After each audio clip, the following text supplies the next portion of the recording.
मुख्यमंत्री देवेंद्र फडणवीस यांनी पत्नी अमृतासह गंगेमध्ये केलं पवित्र स्नान। मुख्यमंत्री फडणवीस यांनी कुंभमेळ्याचीही केली पाहणी।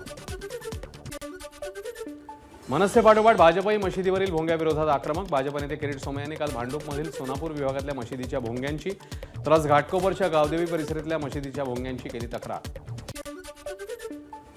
बेस्ट बसचे तिकीट दर दुप्पट करण्याची चाचपणी। तोटा कमी करण्यासाठी तिकीट दर दुप्पट करण्याचा विचार। बेस्ट महाव्यवस्थापकांनी घेतला तिकीट दरवाढीचा आढावा। पुण्यातील पीएमपीएमएलच्या ताफ्यातल्या बसची संख्या वाढणार। पुणे आणि पिंपरी चिंचवडसाठी मिळणार 1000 बसेस। बस खरेदीसाठी मुख्यमंत्री आणि उपमुख्यमंत्र्यांकडून मान्यता।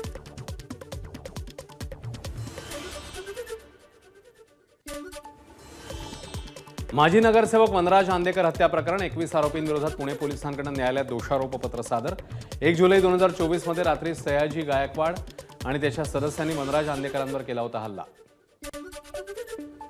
ठाणे जिल्ह्यातल्या सर्वाधिक मासेमारी नौका असलेल्या उत्तनमध्ये लवकरच अत्याधुनिक जेटी उभारली जाणार। यासाठी आवश्यक निधी उपलब्ध करून दिला जाईल।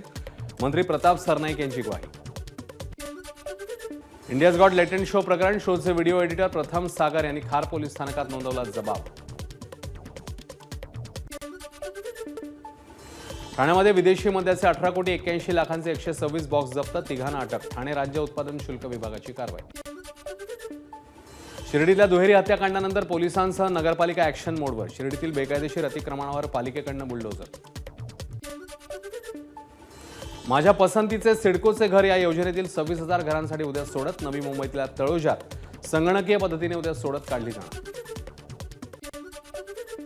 केंद्रीय गृह मंत्रालयाने मनी लॉन्ड्रिंग प्रकरणी आपचे नेते सत्येंद्र जैन यांच्यावर खटला चालवण्यासाठी राष्ट्रपतींकडे मागितली परवानगी। राष्ट्रपतींनी मंजुरी दिल्यास जैन यांना होऊ शकते अटक। हिमाचल प्रदेशातील मनालीमध्ये भाजप खासदार अभिनेत्री कंगना रनौतने व्हॅलेंटाईन डे निमित्ताने केला कॅफे सुरू। द माउंटेन स्टोरी असं कॅफेचं नाव। व्हेज थाळी 680 तर नॉनव्हेज थाळी 850 रुपयांना। एबीपी माझा, उघडा डोळे बघा नीट।